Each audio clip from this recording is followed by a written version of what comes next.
प्रस्तुत कहानी एक ऐसे युवक विमल सिंह के बारे में है जो अपनी पत्नी के द्वारा गहनों की कमी का ताना नहीं बर्दाश्त कर पाता और धन कमाने के लिए परदेश चला जाता है।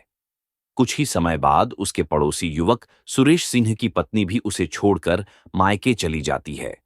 फिर सुरेश सिंह विमल सिंह के घर आना और उसकी पत्नी की आर्थिक मदद करना शुरू कर देता है। फिर क्या होता है, आइए जानते हैं मुंशी प्रेमचंद द्वारा लिखित कहानी आभूषण में। आभूषणों की निंदा करना हमारा उद्देश्य नहीं है। हम असहयोग का उत्पीड़न सह सकते हैं, पर ललनाओं के निर्दय घातक वाग्बाणों को नहीं ओढ़ सकते। तो भी इतना अवश्य कहेंगे कि इस तृष्णा की पूर्ति के लिए जितना त्याग किया जाता है, उसका सदुपयोग करने से महान पद प्राप्त हो सकता है। यद्यपि हमने किसी रूपहीना महिला को आभूषणों की सजावट से रूपवती होते नहीं देखा, तथापि हम यह भी मान लेते हैं कि रूप के लिए आभूषणों की उतनी ही जरूरत है जितनी घर के लिए दीपक की। किंतु शारीरिक शोभा के लिए हम तन को कितना मलिन, चित्त को कितना अशांत और आत्मा को कितना कलुषित बना लेते हैं, इसका हमें कदाचित ज्ञान ही नहीं होता। इस दीपक की ज्योति में आंखें धुंधली हो जाती हैं। यह चमक दमक कितनी ईर्ष्या, कितने द्वेष, कितनी प्रतिस्पर्धा, कितनी दुश्चिंता और कितनी दुराशा का कारण है, इसकी केवल कल्पना से ही रोंगटे खड़े हो जाते हैं। इन्हें भूषण नहीं दूषण कहना अधिक उपयुक्त है। नहीं तो यह कब हो सकता था कि कोई नववधू पति के घर आने के तीसरे दिन अपने पति से कहती कि मेरे पिता ने तुम्हारे पल्ले बांधकर मुझे तो कुएं में ढकेल दिया। शीतला आज अपने गांव के ताल्लुकेदार कुंवर सुरेश सिंह की नवविवाहिता वधू को देखने गई थी। उसके सामने ही वह मंत्रमुग्ध सी हो गई। बहू के रूप लावण्य पर नहीं, उसके आभूषणों की जगमगाहट पर उसकी टकटकी लगी रही, और वह जब से लौटकर घर आई उसकी छाती पर सांप लौटता रहा। अंत को ज्यों ही उसका पति आया, वह उस पर बरस पड़ी और दिल में भरा हुआ गुबार पूर्वोक्त शब्दों में निकल पड़ा। शीतला के पति का नाम विमल सिंह था। उनके पुरखे किसी जमाने में इलाकेदार थे। इस गांव पर भी उन्हीं का 16वां आने अधिकार था, लेकिन अब इस घर की दशाहीन हो गई है। सुरेश सिंह के पिता जमींदारी के काम में दक्ष थे। विमल सिंह का सब इलाका किसी न किसी प्रकार से उनके हाथ आ गया। विमल के पास सवारी का टट्टू भी न था, उसे दिन में 2 बार भोजन भी मुश्किल से मिलता था। उधर सुरेश के पास हाथी मोटर और कई घोड़े थे।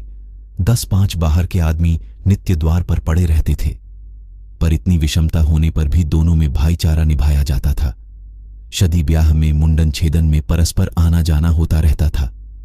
सुरेश विद्या प्रेमी थे। हिंदुस्तान में ऊंची शिक्षा समाप्त करके वह यूरोप चले गए और सब लोगों की शंकाओं के विपरीत वहां से आर्य सभ्यता के परम भक्त बनकर लौटे।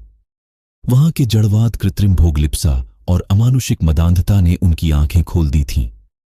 पहले वह घर वालों के बहुत जोर देने पर भी विवाह करने को राजी नहीं हुए थे। लड़की से पूर्व परिचय हुए बिना प्रणय नहीं कर सकते थे, पर यूरोप से लौटने पर उनके वैवाहिक विचारों में बहुत बड़ा परिवर्तन हो गया। उन्होंने उसी पहले की कन्या से बिना उसके आचार विचार जाने हुए विवाह कर लिया। अब वह विवाह को प्रेम का बंधन नहीं, धर्म का बंधन समझते थे। उसी सौभाग्यवती वधू को देखने के लिए आज शीतला अपनी सास के साथ सुरेश के घर गई थी। उसी के आभूषणों की छटा देखकर वह मर्माहत सी हो गई है। विमल ने व्यथित होकर कहा, तो माता पिता से कहा होता सुरेश से ब्याह कर देते, वह तुम्हें गहनों से लाद सकते थे। शीतला, तो गाली क्यों देते हो? विमल, गाली नहीं देता, बात कहता हूं। तुम जैसी सुंदरी को उन्होंने नाहक मेरे साथ ब्याहा। शीतला, लजाते तो हो नहीं, उलटे और ताने देते हो। विमल, भाग्य मेरे वश में नहीं है।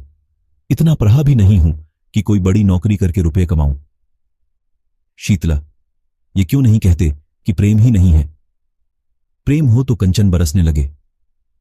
विमल, तुम्हें गहनों से बहुत प्रेम है शीतला, सभी को होता है, मुझे भी है।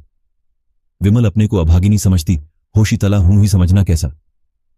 नहीं तो क्या दूसरे को देखकर तरसना पड़ता? विमल, गहने बनवा दूं तो अपने को भाग्यवती समझने लगोगी। शीतला, तुम तो इस तरह पूछ रहे हो जैसे सुनार दरवाजे पर बैठा है। विमल, नहीं, सच कहता हूं, बनवा दूंगा। हां, कुछ दिन सब्र करना पड़ेगा। समर्थ पुरुषों को बात लग जाती है तो प्राण ले लेते हैं। सामर्थ्यहीन पुरुष अपनी ही जान पर खेल जाता है। विमल सिंह ने घर से निकल जाने की ठानी। निश्चय किया, या तो इसे गहनों से ही लाद दूंगा या वैधव्य शोक से, या तो आभूषण ही पहनेगी या सेंदूर को भी तरसेगी। दिन भर वह चिंता में डूबा पड़ा रहा। शीतला को उसने प्रेम से संतुष्ट करना चाहा था। आज अनुभव हुआ कि नारी का हृदय प्रेम पाश से नहीं बंधता, कंचन के पाश ही से बंध सकता है। पहर रात जाते जाते वह घर से चल खड़ा हुआ। पीछे फिरकर कभी न देखा। ज्ञान से जागे हुए विराग में चाहे मोह का संस्कार हो, पर नैराश्य से जागा हुआ विराग अचल होता है। प्रकाश में इधर की वस्तुओं को देखकर मन विचलित हो सकता है, पर अंधकार में किसका साहस है जो लीक से जौ भर हट सके। विमल के पास विद्या न थी, कला कौशल भी न था। उसे केवल अपने कठिन परिश्रम और कठिन आत्मत्याग ही का आधार था। वह पहले कलकत्ते गया।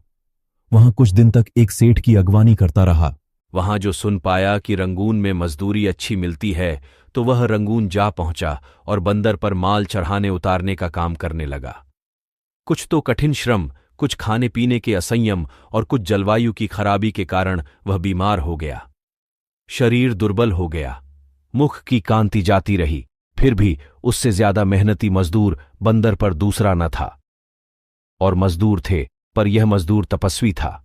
मन में जो कुछ ठान लिया था उसे पूरा करना उसके जीवन का एकमात्र उद्देश्य था। उसने घर को अपना कोई समाचार न भेजा। अपने मन से तर्क किया, घर में मेरा कौन हितू है, गहनों के सामने मुझे कौन पूछता है। उसकी बुद्धि यह रहस्य समझने में असमर्थ थी कि आभूषणों की लालसा रहने पर भी प्रणय का पालन किया जा सकता है। और मजदूर प्रातःकाल सेरो मिठाई खाकर जलपान करते थे। दिन भर दम दम भर पर गांजे, चरस और तमाखू के दम लगाते थे।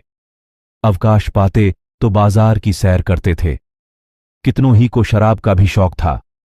पैसों के बदले रुपये कमाते थे तो पैसों की जगह रुपये खर्च भी कर डालते थे। किसी की देह पर साबुत कपड़े न थे, पर विमल उन गिनती के 2-4 मजदूरों में था जो संयम से रहते थे, जिनके जीवन का उद्देश्य खा पी कर मर जाने के सिवा कुछ और भी था। थोड़े ही दिनों में उसके पास थोड़ी सी संपत्ति हो गई। धन के साथ और मजदूरों पर दबाव भी बढ़ने लगा। यह प्रायः सभी जानते थे कि विमल जाति का कुलीन ठाकुर है। सब ठाकुर ही कहकर उसे पुकारते थे। संयम और आचार सम्मान सिद्ध के मंत्र हैं। विमल मजदूरों का नेता और महाजन हो गया।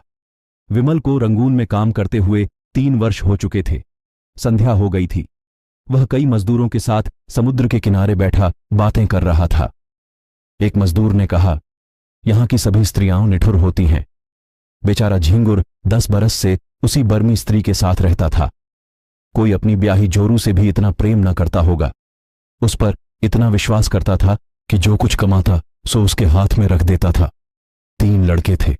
अभी कल तक दोनों साथ साथ खाकर लेटे थे। न कोई लड़ाई, न बात, न चीत।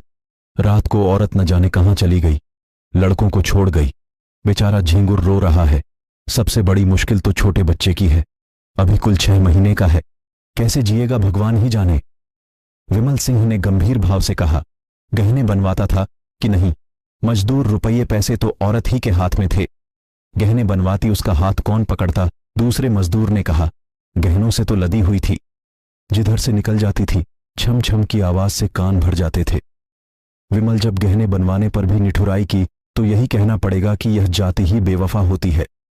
इतने में एक आदमी आकर विमल सिंह से बोला, चौधरी, अभी मुझे एक सिपाही मिला था। वह तुम्हारा नाम, गांव और बाप का नाम पूछ रहा था। कोई बाबू सुरेश सिंह है। विमल ने सशंक होकर कहा, हां हैं तो। मेरे गांव के इलाकेदार और बिरादरी के भाई हैं। आदमी उन्होंने थाने में कोई नोटिस छपवाया है कि जो विमल सिंह का पता लगावेगा उसे 1000 रुपये का इनाम मिलेगा। विमल, तो तुमने सिपाही को सब ठीक ठीक बता दिया आदमी चौधरी। मैं कोई गंवार हूं क्या समझ गया? कुछ दाल में काला है, नहीं तो कोई इतने रुपये क्यों खर्च करता?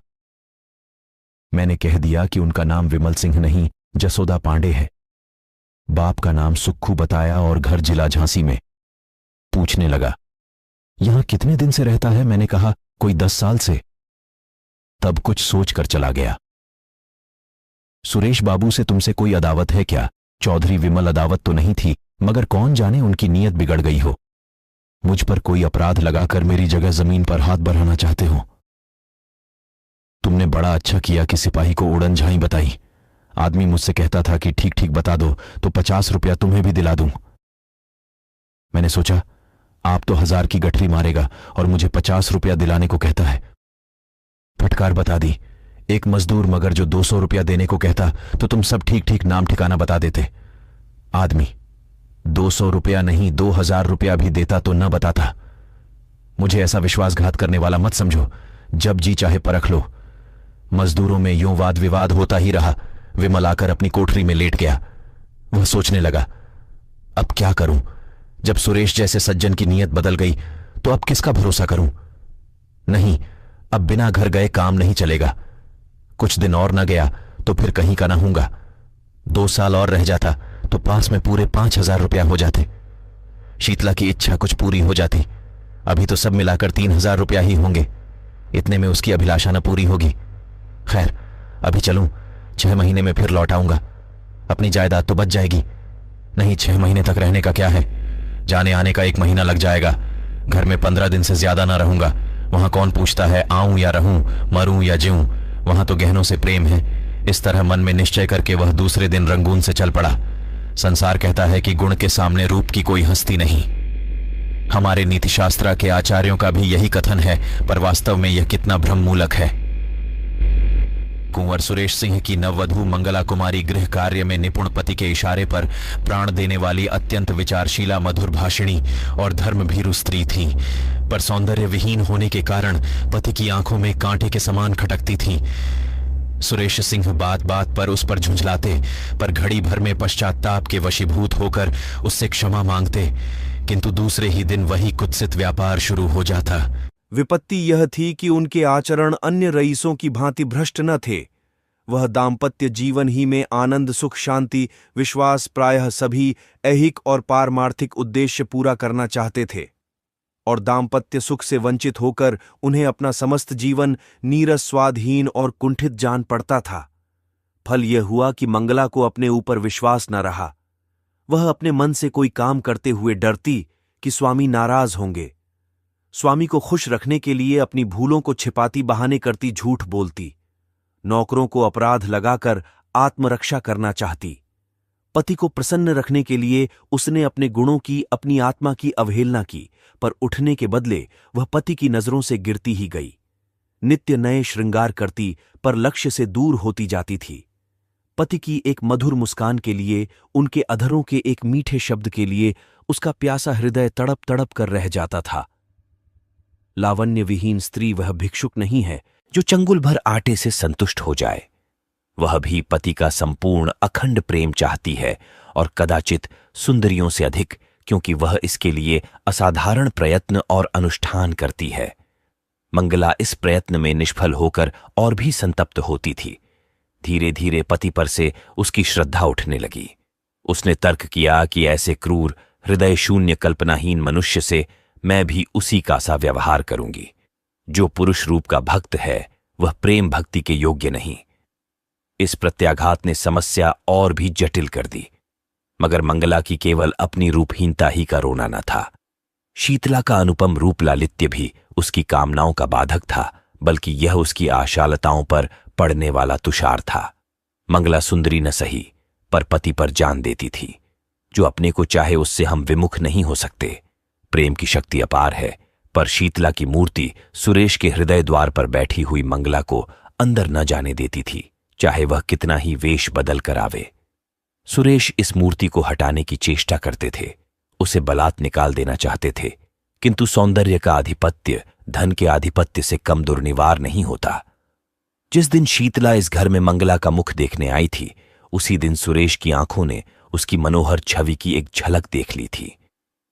वह एक झलक मानो एक क्षणिक क्रिया थी, जिसने एक ही धावे में समस्त हृदय राज्य को जीत लिया, उस पर अपना आधिपत्य जमा लिया। सुरेश एकांत में बैठे हुए शीतला के चित्र को मंगला से मिलाते यह निश्चय करने के लिए कि उनमें क्या अंतर है, एक क्यों मन को खींचती है, दूसरी क्यों उसे हटाती है, पर उसके मन का यह खिंचाव केवल एक चित्रकार या कवि का रसास्वादन मात्र था। वह पवित्र और वासनाओं से रहित था। वह मूर्ति केवल उसके मनोरंजन की सामग्री मात्र थी। यह अपने मन को बहुत समझाते संकल्प करते कि अब मंगला को प्रसन्न रखूंगा। यदि वह सुंदर नहीं है तो उसका क्या दोष, पर उनका यह सब प्रयास मंगला के सम्मुख जाते ही विफल हो जाता था। वह बड़ी सूक्ष्म दृष्टि से मंगला के मन के बदलते हुए भावों को देखते थे, पर एक पक्षाघात पीड़ित मनुष्य की भांति घी के घड़े को लुढ़कते देखकर भी रोकने का कोई उपाय न कर सकते थे। परिणाम क्या होगा यह सोचने का उन्हें साहस ही न होता था। पर जब मंगला ने अंत को बात बात में उनकी तीव्र आलोचना करना शुरू कर दिया, वह उनसे उच्छृंखलता का व्यवहार करने लगी, तो उसके प्रति उनका वह उतना सौहार्द भी विलुप्त हो गया, घर में आना जाना छोड़ दिया। एक दिन संध्या के समय बड़ी गर्मी थी, पंखा जलने से आग और भी दहकती थी। कोई सैर करने बगीचों में भी न जाता था। पसीने की भांति शरीर से सारी स्फूर्ति बह गई थी, जो जहां था वहीं मुर्दा सा पड़ा था। आग से सेंके हुए मृदंग की भांति लोगों के स्वर कर्कश हो गए थे। साधारण बातचीत में भी लोग उत्तेजित हो जाते थे, जैसे साधारण संघर्षण से वन के वृक्ष जल उठते हैं। सुरेश सिंह कभी 4 कदम टहलते थे, फिर हाँफ कर बैठ जाते थे। नौकरों पर झुंझला रहे थे कि जल्द जल्द छिड़काव क्यों नहीं करते। सहसा उन्हें अंदर से गाने की आवाज सुनाई दी। चौंके, फिर क्रोध आया। मधुर गान कानों को अप्रिय जान पड़ा। यह क्या बेवक्त की शहनाई है। यहां गर्मी के मारे दम निकल रहा है और इन सबको गाने की सूझी है। मंगला ने बुलाया होगा और क्या। लोग नाहक कहते हैं कि स्त्रियों का जीवन का आधार प्रेम है। उनके जीवन का आधार वही भोजन, निद्रा, राग रंग, आमोद प्रमोद है जो समस्त प्राणियों का है। घंटे भर तो सुन चुका, ये गीत कभी बंद भी होगा या नहीं। सब व्यर्थ में गला फाड़ फाड़ कर चिल्ला रही हैं, अंत को न रहा गया। जनान खाने में आकर बोले, ये तुम लोगों ने क्या कांव कांव मचा रखी है। ये गाने बजाने का कौन सा समय है, बाहर बैठना मुश्किल हो गया। सन्नाटा छा गया, जैसे शोरगुल मचाने वाले बालकों में मास्टर पहुंच जाए। सभी ने सिर झुका लिए और सिमट गईं। मंगला तुरंत उठकर सामने वाले कमरे में चली गई। पति को बुलाया और आहिस्ते से बोली, क्यों इतना बिगड़ रहे हो? मैं इस वक्त गाना नहीं सुनना चाहता। तुम्हें सुनाता ही कौन है? क्या मेरे कानों पर भी तुम्हारा अधिकार है फजूल की बमचक? तुमसे मतलब मैं अपने घर में यह कोलाहल न मचने दूंगा। तो मेरा घर कहीं और है। सुरेश सिंह इसका उत्तर न देकर बोले, इन सब से कह दो फिर किसी वक्त आए। मंगला, इसीलिए कि तुम्हें इनका आना अच्छा नहीं लगता। हाँ, इसीलिए। तुम क्या सदा वही करते हो जो मुझे अच्छा लगे? तुम्हारे यहां मित्र आते हैं, हंसी ठट्ठे की आवाज अंदर सुनाई देती है। मैं कभी नहीं कहती कि इन लोगों का आना बंद कर दो। तुम मेरे कामों में दस्तंदाजी क्यों करते हो? सुरेश ने तेज होकर कहा, इसलिए कि मैं घर का स्वामी हूं। मंगला, तुम बाहर के स्वामी हो, यहां मेरा अधिकार है। सुरेश, क्यों व्यर्थ की बकबक करती हो? मुझे चिढ़ाने से क्या मिलेगा? मंगला जरा देर चुपचाप खड़ी रही। वह पति के मनोगत भावों की मीमांसा कर रही थी। फिर बोली, अच्छी बात है। जब इस घर में मेरा कोई अधिकार नहीं तो न रहूंगी।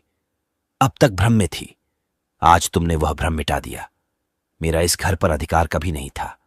जिस स्त्री का पति के हृदय पर अधिकार नहीं, उसका उसकी संपत्ति पर भी कोई अधिकार नहीं हो सकता। सुरेश ने लज्जित होकर कहा, बात का बतंगड़ क्यों बनाती हो? मेरा यह मतलब न था। कुछ का कुछ समझ गई। मंगला, मन की बात आदमी के मुंह से अनायास ही निकल जाती है। सावधान होकर हम अपने भावों को छिपा लेते हैं। सुरेश को अपनी असज्जनता पर दुख तो हुआ, पर इस भय से कि मैं इसे जितना ही मनाऊंगा उतना ही यह और जलीकटी सुनाएगी, उसे वहीं छोड़कर बाहर चले आए। प्रातःकाल ठंडी हवा चल रही थी। सुरेश खुमारी में पड़े हुए स्वप्न देख रहे थे कि मंगला सामने से चली जा रही है। चौंक पड़े। देखा द्वार पर सचमुच मंगला खड़ी है। घर की नौकरानियां आंचल से आंखें पोंछ रही हैं। कई नौकर आसपास खड़े हैं। सभी की आंखें सजल और मुख उदास हैं, मानो बहू विदा हो रही है। सुरेश समझ गए कि मंगला को कल की बात लग गई, पर उन्होंने उठकर कुछ पूछने की, मनाने की या समझाने की चेष्टा नहीं की। ये मेरा अपमान कर रही है, मेरा सिर नीचा कर रही है। जहां चाहे जाए, मुझसे कोई मतलब नहीं। यूं बिना कुछ पूछे गाछे चले जाने का अर्थ यह है कि मैं इसका कोई नहीं। फिर मैं इसे रोकने वाला कौन? वह यूं ही जड़वत पड़े रहे और मंगला चली गई। उनकी तरफ मुंह उठाकर भी न ताका। मंगला पांव पैदल चली जा रही थी। एक बड़े ताल्लुकेदार की औरत के लिए यह मामूली बात न थी। हर किसी को हिम्मत न पड़ती थी कि उससे कुछ कहे। पुरुष उसकी राह छोड़कर किनारे खड़े हो जाते थे। नारियां द्वार पर खड़ी करुण कौतूहल से देखती थीं और आंखों से कहती थीं, हां निर्दयी पुरुष, इतना भी न हो सका कि एक डोला पर तो बैठा देता। इस गांव से निकलकर उस गांव में पहुंची जहां शीतला रहती थी। शीतला सुनते ही द्वार पर आकर खड़ी हो गई और मंगला से बोली, बहन जरा आकर दम ले लो। मंगला ने अंदर जाकर देखा तो मकान जगह जगह से गिरा हुआ था। दालान में एक वृद्धा खाट पर पड़ी थी। चारों ओर दरिद्रता के चिन्ह दिखाई देते थे। शीतला ने पूछा, ये क्या हुआ मंगला, जो भाग्य में लिखा था? शीतला कुंवर जी ने कुछ कहा। सुना था मंगला, मुंह से कुछ न कहने पर भी तो मन की बात छिपी नहीं रहती। शीतला, अरे तो क्या अब यहां तक नौबत आ गई? दुख की अंतिम दशा संकोचहीन होती है। मंगला ने कहा, चाहती तो अब भी पड़ी रहती, उसी घर में जीवन कट जाता, पर जहां प्रेम नहीं, पूछ नहीं, मान नहीं, वहां अब नहीं रह सकती। शीतला, तुम्हारा मैका कहाँ है मंगला? मैके कौन मुंह लेकर जाऊंगी? शीतला, तब कहाँ जाओगी मंगला? ईश्वर के दरबार में पूछूंगी कि तुमने मुझे सुंदरता क्यों नहीं दी, बदसूरत क्यों बनाया। बहन, स्त्री के लिए इससे अधिक दुर्भाग्य की बात नहीं कि वह रूपहीन हो। शायद पहले जन्म की पिशाचिनियाओं ही बदसूरत औरतें होती हैं। रूप से प्रेम मिलता है और प्रेम से दुर्लभ कोई वस्तु नहीं है। यह कहकर मंगला उठ खड़ी हुई। शीतला ने उसे रोका नहीं। सोचा, इसे क्या खिलाऊंगी? आज तो चूल्हा जलने की भी कोई आशा नहीं।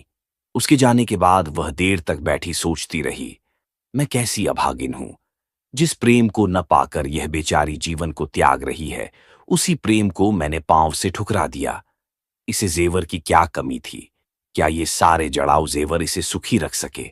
इसने उन्हें पांव से ठुकरा दिया। उन्हीं आभूषणों के लिए मैंने अपना सर्वस्व खो दिया। हां, न जाने वह कहां हैं, किस दशा में हैं। अपनी लालसा को, तृष्णा को वह कितनी ही बार धिक्कार चुकी थी। मंगला की दशा देखकर आज उसे आभूषणों से घृणा हो गई। विमल को घर छोड़े 2 साल हो गए थे। शीतला को अब उनके बारे में भांति भांति की शंकाएं होने लगी थीं। आठों पहर उसके चित्त में ग्लानि और क्षोभ की आग सुलगा करती थी। देहात के छोटे मोटे जमींदारों का काम डांट डपट छीन झपट ही से चला करता है। विमल की खेती बेगार में होती थी। उसके जाने के बाद सारे खेत परती रह गए। कोई जोतने वाला न मिला। इस ख्याल से साझे पर भी किसी ने न जोता कि बीच में कहीं विमल सिंह आ गए तो साझेदार को अंगूठा दिखा देंगे। असामियों ने लगान न दिया। शीतला ने महाजन से रुपये उधार लेकर काम चलाया। दूसरे वर्ष भी यही कैफियत रही। अब की महाजन ने रुपये नहीं दिए। शीतला के गहनों के सिर गई। दूसरा साल समाप्त होते होते घर की सब लेई पूंजी निकल गई। फाके होने लगे। बूढ़ी सास, छोटा देवर, ननद और आप 4 प्राणियों का खर्च था। नाथ हित भी आते ही रहते थे। उस पर यह और मुसीबत हुई कि मैके में एक फौजदारी हो गई। पिता और बड़े भाई उसमें फंस गए। 2 छोटे भाई, 1 बहन और माता, 4 प्राणी और सर पर आ डटे। गाड़ी पहले मुश्किल से चलती थी, जब जमीन में धंस गई। प्रातःकाल से कलह आरंभ हो जाता। समधिन समधिन से साले बहनोई से गुथ जाते। कभी तो अन्न के अभाव से भोजन ही न बनता, कभी भोजन बनने पर भी गाली गलौज के कारण खाने की नौबत न आती। लड़के दूसरों के खेतों में जाकर गन्ने और मटर खाते। बूढ़िया दूसरों के घर जाकर अपना दुखड़ा रोती और ठकुर सोहाती करती। पुरुष की अनुपस्थिति में स्त्री के मैके वालों का प्राधान्य हो जाता है। इस संग्राम में प्रायः विजय पताका मैके वालों ही के हाथ में रहती है। किसी भांति घर अनाज आ जाता तो उसे पीसे कौन? शीतला की मां कहती, 4 दिन के लिए आई हूं तो क्या चक्की चलाऊं? सास कहती, खाने की बेर तो बिल्ली की तरह लपकेंगी, पीसते क्यों जान निकलती है। विवश होकर शीतला को अकेले पीसना पड़ता। भोजन के समय वह महाभारत मचता कि पड़ोस वाले तंग आ जाते। शीतला कभी मां के पैरों पड़ती, कभी सास के चरण पकड़ती, लेकिन दोनों ही उसे झिड़क देती। मां कहती, तूने यहां बुलाकर हमारा पानी उतार लिया। सास कहती, मेरी छाती पर सौत लाकर बैठा दी, अब बातें बनाती है। इस घोर विवाद में शीतला अपना विरह शोक भूल गई। सारी अमंगल शंकाएं इस विरोधाग्नि में शांत हो गईं। बस अब यही चिंता थी कि इस दशा से छुटकारा कैसे हो। मां और सास दोनों ही का यमराज के सिवा और कोई ठिकाना न था, पर यमराज उनका स्वागत करने के लिए बहुत उत्सुक नहीं जान पड़ते थे। सैकड़ों उपाय सोचती, पर उस पथिक की भांति जो दिन भर चलकर भी अपने द्वार ही पर खड़ा हो, उसकी सोचने की शक्ति निश्चल हो गई थी। चारों तरफ निगाहें दौड़ आती कि कहीं कोई शरण का स्थान है, पर कहीं निगाह न जमती। एक दिन वह इसी नैराश्य की अवस्था में द्वार पर खड़ी थी। मुसीबत में चित्त की उद्विग्नता में इंतजार में द्वार से हमें प्रेम हो जाता है। सहसा उसने बाबू सुरेश सिंह को सामने से घोड़े पर जाते देखा। उनकी आंखें उसकी ओर फिरीं, आंखें मिल गईं। वह झिझक कर पीछे हट गई। किवाड़े बंद कर लिए। कुंवर साहब आगे बढ़ गए। शीतला को खेद हुआ कि उन्होंने मुझे देख लिया। मेरे सिर पर साड़ी फटी हुई थी, चारों तरफ उसमें पैबंद लगे हुए थे।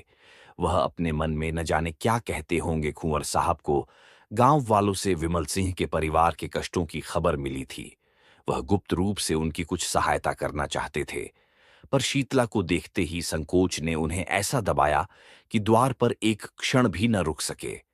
मंगला के गृह त्याग के 3 महीने पीछे आज वह पहली बार घर से निकले थे। मारे शर्म के बाहर बैठना छोड़ दिया था। इसमें संदेह नहीं कि कुंवर साहब मन में शीतला के रूप रस का आस्वादन करते थे।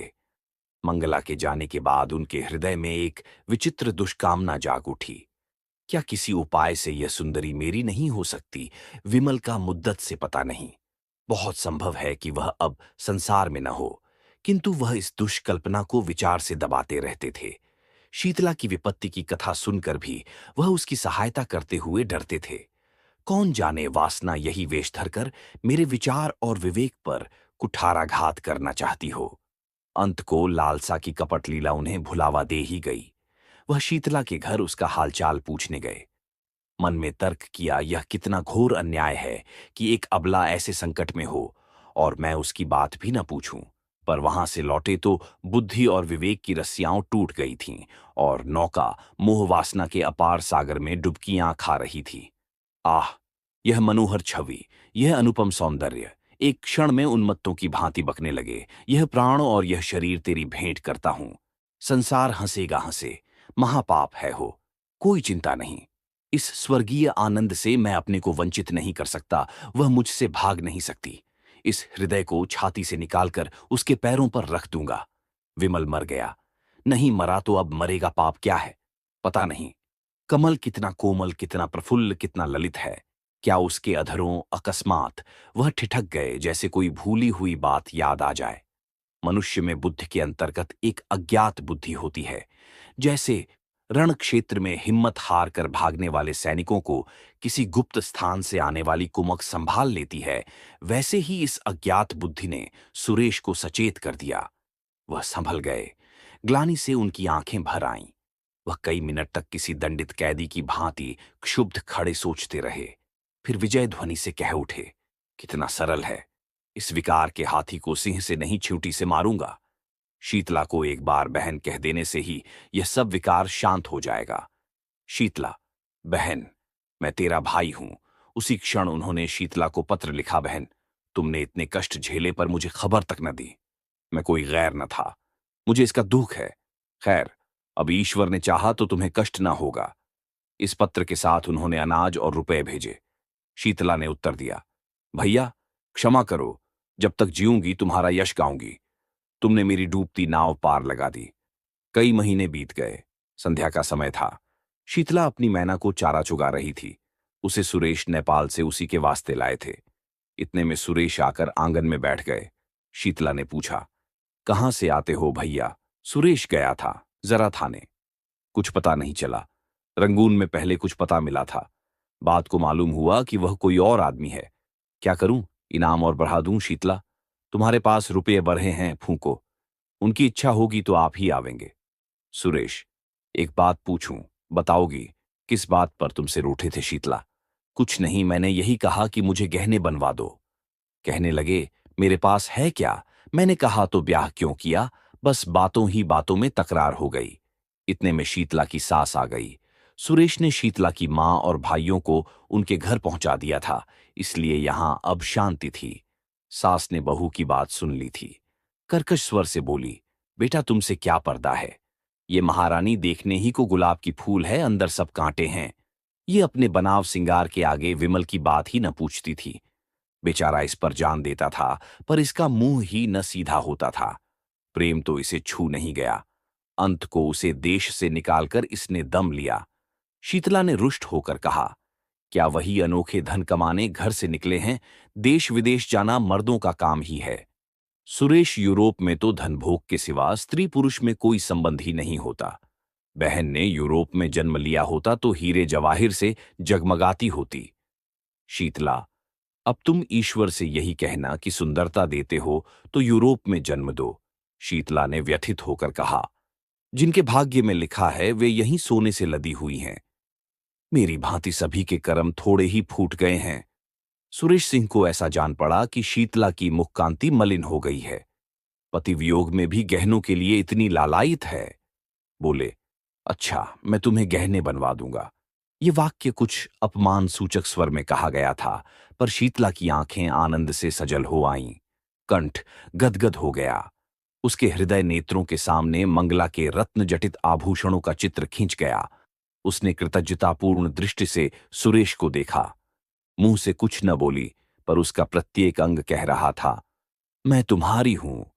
कोयल आम की डालियों पर बैठकर मछली शीतल निर्मल जल में क्रीड़ा करके और मृग शावक विस्तृत हरियालियों में छलांगें भरकर इतने प्रसन्न नहीं होते जितना मंगला के आभूषणों को पहनकर शीतला प्रसन्न हो रही है। उसके पैर जमीन पर नहीं पड़ते।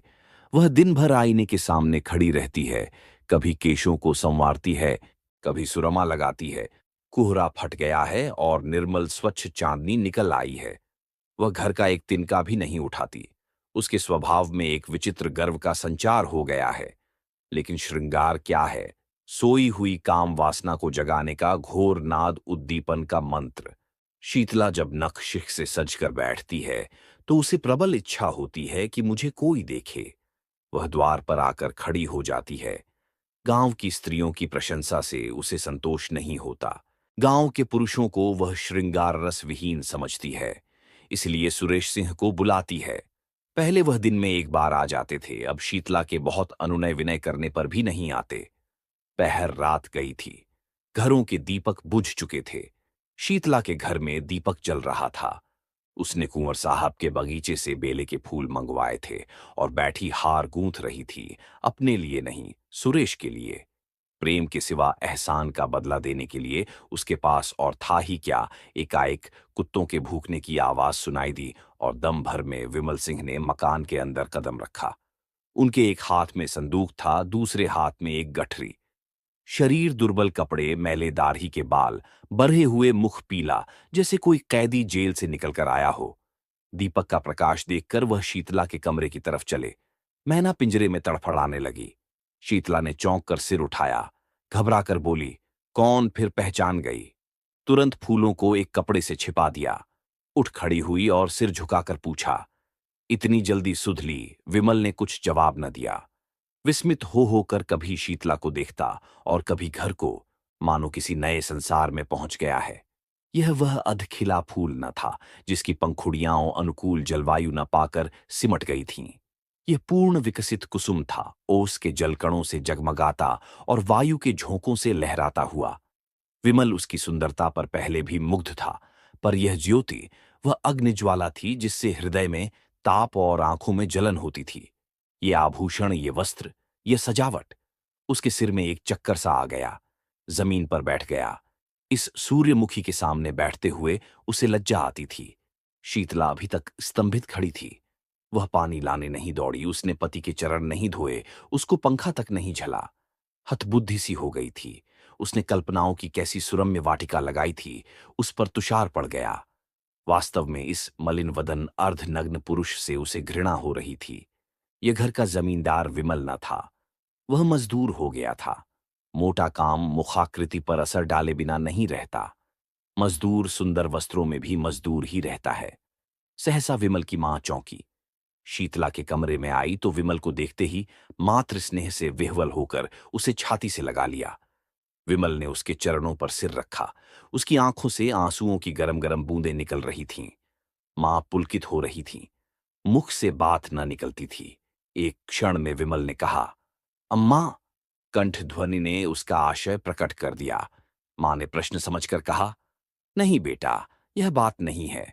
विमल, यह देखता क्या हूं? मां, स्वभाव ही ऐसा है तो कोई क्या करे। विमल, सुरेश ने मेरा हुलिया क्यों लिखाया था? मां, तुम्हारी खोज लेने के लिए। उन्होंने दया न की होती तो आज घर में किसी को जीता न पाते। विमल, बहुत अच्छा होता। शीतला ने ताने से कहा, अपनी ओर से तुमने सबको मार ही डाला था। फूलों की सेज नहीं बिछा गए थे। विमल, अब तो फूलों की सेज ही बिछी हुई देखता हूं। शीतला, तुम किसी के भाग्य के विधाता हो। विमल सिंह उठकर क्रोध से कांपता हुआ बोला, अम्मा, मुझे यहां से ले चलो। मैं इस पिशाचिनी का मुंह नहीं देखना चाहता। मेरी आंखों में खून उतरता चला आता है। मैंने इस कुल कलंकिनी के लिए 3 साल तक जो कठिन तपस्या की है, उससे ईश्वर मिल जाता, पर इसे न पा सका। यह कहकर वह कमरे से निकल आया और मां के कमरे में लेट रहा। मां ने तुरंत उसका मुंह और हाथ पैर धुलाए। वह चूल्हा जलाकर पूरियां पकाने लगी। साथ साथ घर की विपत्ति कथा भी कहती जाती थी। विमल के हृदय में सुरेश के प्रति जो विरोधाग्नि प्रज्वलित हो रही थी, वह शांत हो गई, लेकिन हृदय दाह ने रक्तदाह का रूप धारण किया। जोर का बुखार चढ़ आया। लंबी यात्रा की थकान और कष्ट तो था ही, बरसों के कठिन श्रम और तप के बाद यह मानसिक संताप और भी दुस्सह हो गया। सारी रात वह अचेत पड़ा रहा। मां बैठी पंखा झलती और रोती थी। दूसरे दिन भी वह बेहोश पड़ा रहा। शीतला उसके पास एक क्षण के लिए भी न आई। इन्होंने मुझे कौन से सोने के कौर खिला दिए हैं, जो इनकी धौंस सहूं। यहां तो जैसे कंता घर रहे वैसे रहे विदेश। किसी की फूटी कौड़ी नहीं जानती। बहुत ताव दिखाकर तो गए थे, क्या लाद लाए। संध्या के समय सुरेश को खबर मिली। तुरंत दौड़े हुए आए। आज 2 महीने के बाद उन्होंने उस घर में कदम रखा। विमल ने आंखें खोलीं, पहचान गया। आंखों से आंसू बहने लगे। सुरेश के मुखारविंद पर दया की ज्योति झलक रही थी। विमल ने उसके बारे में जो अनुचित संदेह किया था, उसके लिए वह अपने को धिक्कार रहा था। शीतला ने ज्यों ही सुना कि सुरेश सिंह आए हैं, तुरंत शीशे के सामने गई, केश छिटका लिए और विपत की मूर्ति बनी हुई विमल के कमरे में आई। कहां तो विमल की आंखें बंद थीं, मूर्छित सा पड़ा था, कहां शीतला के आते ही आंखें खुल गईं। अग्निमय नेत्रों से उसकी ओर देखकर बोला, अभी आई है, आज के तीसरे दिन आना। कुंवर साहब से उस दिन फिर भेंट हो जाएगी। शीतला उलटे पांव चली गई।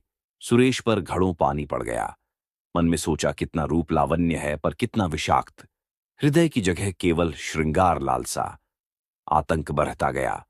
सुरेश ने डॉक्टर बुलवाए, पर मृत्युदेव ने किसी की न मानी।